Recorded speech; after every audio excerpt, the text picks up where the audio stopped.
बिस्मिल्लाहिर्रहमानिर्रहीम। अस्सलाम वालेकुम। Chemistry chapter number 6 chemical reactivity. आज का जो हमारा टॉपिक है, जो हमने पढ़ना है, वो है नॉन मेटल्स। ठीक है, पीछे हमने मेटल्स पढ़े थे डिटेल में, आज हम पढ़ते हैं नॉन मेटल्स। अब वो कहता है कि नॉन मेटल्स ऐसे एलिमेंट्स होते हैं, ठीक है, जिनमें क्या होता है, जिनके वैलेंस शेल में या आउटर मोस्ट शेल में इलेक्ट्रॉन्स की कमी होती है। ठीक है, वो स्टेबल फॉर्म में नहीं होते, वो किसी दूसरे एटम या एलिमेंट से क्या करते हैं, इलेक्ट्रॉन गेन करते हैं। ठीक है, और अपने ऊपर क्या करते हैं, नेगेटिव चार्ज लेते हैं, और उन्हें हम क्या कहते हैं, नॉन मेटल्स। बात की समझ आ गई है कि नॉन मेटल्स ऐसे एलिमेंट्स जिनके आउटर मोस्ट शेल में इलेक्ट्रॉन्स की कमी होती है, तो वो किसी दूसरे एटम या एलिमेंट्स में से इलेक्ट्रॉन गेन करते हैं। ठीक है, और अपने ऊपर नेगेटिव चार्ज ले लेते हैं, नेगेटिव आइंस बन जाते हैं, और नेगेटिव आइंस को हम क्या कहते हैं, एन आइन। ठीक है, अब वो कहता है कि इस तरह, अब जैसे हमने पीछे मेटल की बात की थी कि मेटल क्या होते हैं, अपने आउटर मोस्ट शेल में से इलेक्ट्रॉन लूज़ करते हैं और अपने ऊपर पॉजिटिव चार्ज लेते हैं। इस प्रॉपर्टी की वजह से उनको हम क्या कहते हैं, इलेक्ट्रोपॉजिटिव। ठीक है, और नॉन मेटल्स क्या होते हैं, ये इलेक्ट्रॉन गेन करते हैं और अपने ऊपर नेगेटिव चार्ज लेते हैं। इनकी इस प्रॉपर्टी की बेस पे इनको हम क्या कहते हैं, non metals are electronegative in nature. ठीक है, और ये क्या करते हैं, एसिक ऑक्साइड्स बनाते हैं। एसिक ऑक्साइड्स क्या होते हैं, मतलब ऐसे ऑक्साइड्स, ठीक है, जो क्या रिएक्ट करें एसिड्स के साथ, react with water and form acid oxides. ठीक है, ऐसे ऑक्साइड जो पानी के साथ रिएक्ट करें और क्या बनाएं, एसिडिक ऑक्साइड्स। ठीक है, अब वो क्या कहता है कि जितने भी नॉन मेटल्स होते हैं ना, ठीक है, इनकी वैलेंसी डिपेंड करती है कि वो कितने नंबर ऑफ इलेक्ट्रॉन एक्सेप्ट करते हैं। ठीक है, अगर किसी एटम ने या एलिमेंट ने अगर एक इलेक्ट्रॉन एक्सेप्ट किया है तो उसकी वैलेंसी नंबर क्या होगी, 1। ये पीछे बातें हम सारी डिस्कस करके आए हैं मेटल्स में भी, कि कितने मेटल इलेक्ट्रॉन वहाँ पे ये होता है कि वो लूज़ करता है और यहाँ पे सिर्फ क्या है, ये गेन करता है, बाकी बातें सेम ही हैं।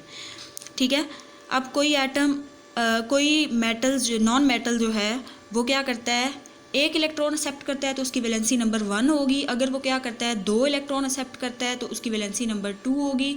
अगर वो 3 इलेक्ट्रॉन एक्सेप्ट करता है तो उसकी वैलेंसी नंबर क्या होगी, 3 होगी। मतलब क्या है कि जितने वो इलेक्ट्रॉन एक्सेप्ट करेगा उतनी उसकी क्या होगी, वैलेंसी होगी। तो इसका क्या मतलब है, जो वैलेंसी होती है नॉन मेटल्स की, वो डिपेंड करती है number of electron accepted by them. ठीक है, ये अब आगे उसने कुछ एग्जांपल्स दी हैं, ये देखो ज़रा। ठीक है, अब वो क्या कहते हैं, हमें पता है जो क्लोरीन है, ठीक है, ये ग्रुप 17 का मेंबर है। इसके आउटर मोस्ट शेल में 7 इलेक्ट्रॉन है। इसका ऑक्टेट रूल कंप्लीट करने के लिए इसको 1 इलेक्ट्रॉन चाहिए। ठीक है, अब क्लोरीन है, इसने क्या किया, 1 इलेक्ट्रॉन गेन किया, अपने ऊपर नेगेटिव चार्ज लिया, तो यानी इसका क्या मतलब हुआ कि इसके 8 इलेक्ट्रॉन अब कंप्लीट हो गए हैं और ये स्टेबल हो गया, तो इसकी वैलेंसी कितनी हुई, 1।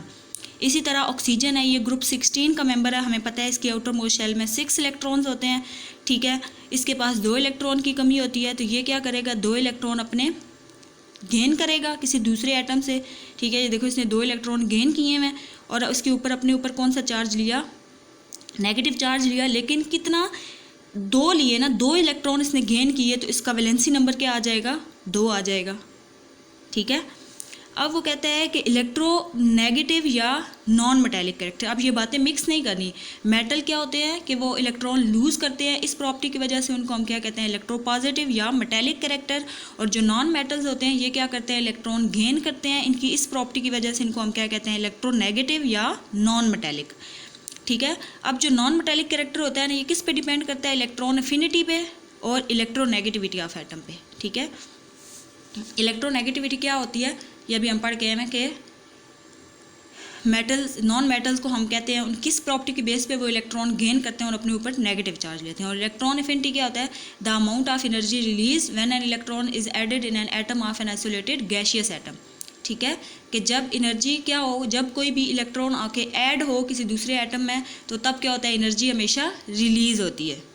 ठीक है, अब वो कहता है कि जितने भी स्मॉल साइज्ड एलिमेंट्स हैं ना, ठीक है, इनका न्यूक्लियर चार्ज ज़्यादा होता है। ठीक है, न्यूक्लियर चार्ज ज़्यादा होने की वजह से, क्योंकि जब इनका स्मॉल साइज़ होगा तो वो न्यूक्लियस के करीब होंगे ना, ठीक है, उनका न्यूक्लियर चार्ज ज़्यादा होगा। न्यूक्लियर चार्ज ज़्यादा होने की वजह से ये इलेक्ट्रोनेगेटिव इन नेचर होंगे। ठीक है, इलेक्ट्रोनेगेटिव इन नेचर क्या मतलब कि वो इलेक्ट्रॉन गेन करेंगे। ठीक है, और इनकी इलेक्ट्रॉन एफिनिटी हाई होगी। ठीक हो गया, इलेक्ट्रॉन एफिनिटी मैंने क्या बताया कि एनर्जी क्या होती है, रिलीज़ होती है, और जो एनर्जी क्या होगी जब इलेक्ट्रॉन आके ऐड होता है तो एनर्जी क्या होती है, रिलीज़ होती है।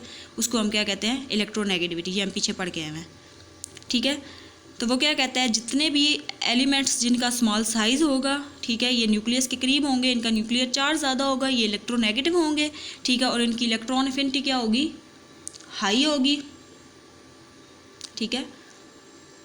हाई कैसे होगी कि मतलब इलेक्ट्रॉन जब आके ऐड होगा तो ये क्या करेंगे, बहुत ज़्यादा एनर्जी क्या करेंगे, रिलीज़ करेंगे, ठीक है।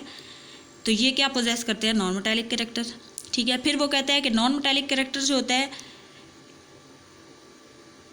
जब हम आए from top to bottom in a group तो ये डिक्रीज़ हो रहा होता है, और left to right in a period में मूव करें तो तब ये क्या होता है, इंक्रीज़ हो रहा होता है, ठीक है। फिर उसने हमें जैसे बताया था कि ग्रुप 14, 15, 16, 17 ये सारे क्या होते हैं, नॉन मेटल्स होते हैं, ठीक है। ये आगे उसने बताया हुआ कि इन ग्रुप्स के जो मेंबर होते हैं ये सारे क्या होते हैं, नॉन मेटल्स। फिर आगे जो है जी, important physical properties of non metal, ठीक है।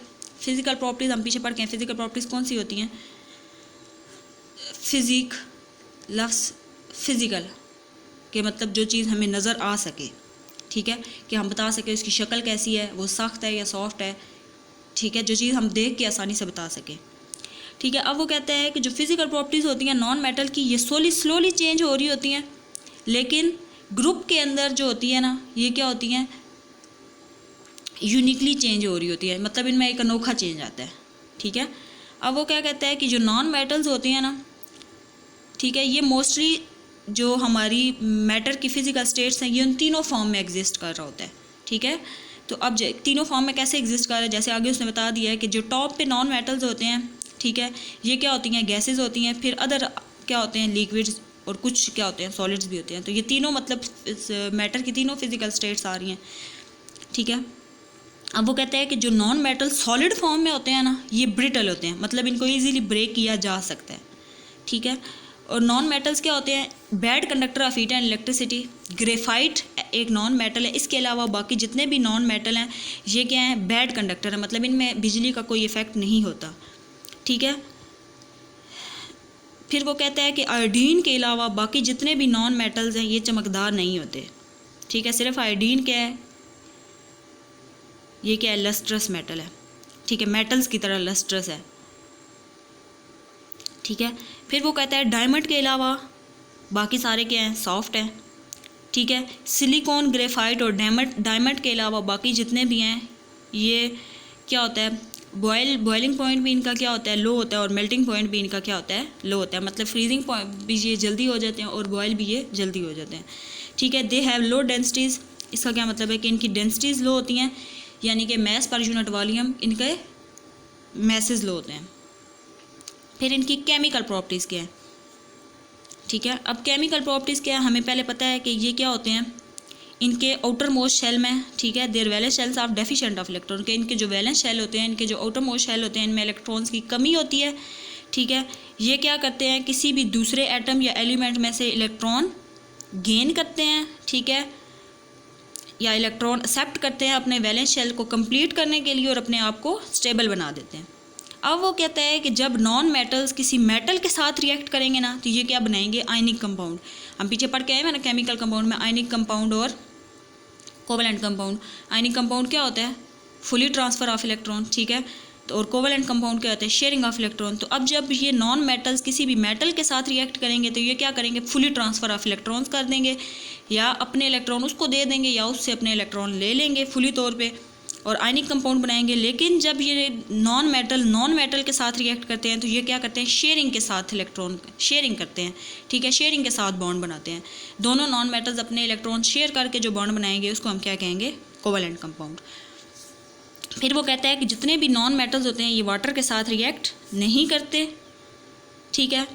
They do not react with dilute acid, ये एसिड्स के साथ भी रिएक्ट नहीं करते, बिकॉज इसकी रीज़न क्या है, क्योंकि non metals are themselves electron acceptor, ठीक है, ये खुद से क्या है, इलेक्ट्रॉन एक्सेप्टर है, ये इलेक्ट्रॉन एक्सेप्ट करते हैं, ठीक है। फिर ये देखो ज़रा उसने दी हुई है इलेक्ट्रोनेगेटिविटी, ठीक है। इलेक्ट्रोनेगेटिविटी कुछ जो ग्रुप 14, 15, 16 और 17 है, ठीक है, इनके मेंबर्स की इलेक्ट्रोनेगेटिविटी दिखाई हुई है, ठीक है, डिक्रीजिंग ट्रेंड इनका ग्रुप के अंदर डिक्रीजिंग ट्रेंड दिखाया हुआ है। ये देखो, अगर हम इस साइड से मूव करके जाएं, ठीक है, लेफ़्ट से राइट पे, तो ये क्या हो रही है, बढ़ती जा रही है। ये ग्रेटर का सिंबल है ना, कि मतलब फ्लोरीन की कम है, फिर ऑक्सीजन की उससे ज़्यादा है, फिर क्लोरीन की उससे ज़्यादा है, ठीक है, नाइट्रोजन की उससे ज़्यादा है, ब्रोमीन की उससे ज़्यादा है, सिलिकॉन की उससे ज़्यादा है, कैल्शियम की उसके, कार्बन की उससे ज़्यादा है, आयोडीन की उससे ज़्यादा है, फास्फोरस की उससे ज़्यादा है। तो मतलब इसके कहने का मतलब क्या है कि अगर हम ये वाला ट्रेंड मूव करके जाएं, ठीक है, अगर हम लेफ़्ट साइड से राइट साइड पे मूव करके जाएं तो फ्लोरीन की सबसे कम इलेक्ट्रोनेगेटिविटी है, ठीक है। और अगर इस साइड से राइट साइड से मूव करके आएँ, ठीक है, तो सबसे ज़्यादा किसकी है, फास्फोरस की, ठीक है। ये मतलब उसने इलेक्ट्रोनेगेटिविटी वैल्यू बताई हुई है ना, ये आप लोग इसको देख लेना, क्योंकि ये MCQs में ऐसे आ जाता है अक्सर के। अब देखो जैसे फ्लोरीन है,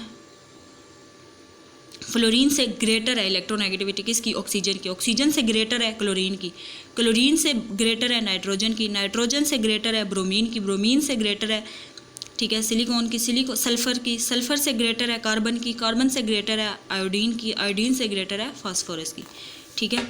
तो वो पूछ सकता है कि अब जो है क्लोरीन की जो इलेक्ट्रोनेगेटिविटी है ये किस से कम है और किस से ज़्यादा है। तो कम किस से है जी, ऑक्सीजन से, और ज़्यादा किस से है, कम किस से है, जो क्लोरीन की इलेक्ट्रोनेगेटिविटी है, ठीक है। अब वो कहे ये कम किससे है, कम नाइट्रोजन से है, और ज़्यादा किससे है, ऑक्सीजन से है, ठीक है। इस तरह ये आप लोगों ने याद रखना है। ये था हमारा आज का टॉपिक। उम्मीद करती हूँ आप लोगों को समझ आ गया होगा।